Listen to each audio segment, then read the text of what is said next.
Makakaranas po ng 12 oras na power interruption. Ito po ang inanunsyo ng Central Pangasinan Electric Cooperative or CENPELCO na 6 na bayan nga po ang apektado ng 12 oras na power interruption sa darating po na Sabado, ika-18 ng Enero. Ang mga bayan po na yan ay kinabibilangan ng Bugalyon, Aguilar, Lingayen, Binmaley, Mangatarem, Urbistondo, at maliban po sa Pasibe East, Pasibe West, Bituag, Balangay, Batang-Kawa at Duplak at sa May Malaka.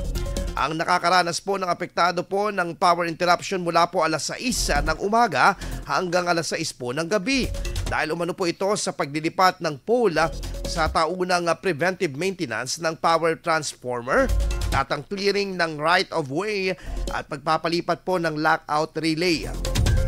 Pinaalalahanan naman po ang lahat po na maaaring maibalik po ang kuryente bago ang nakatakdang oras, kaya't ipinapayo rin po na ituring na energize ang mga linya at kagamitan sa lahat po ng pagkakataon.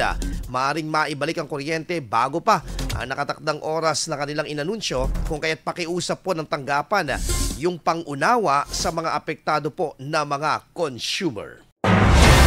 IFM News. IFM News. IFM News.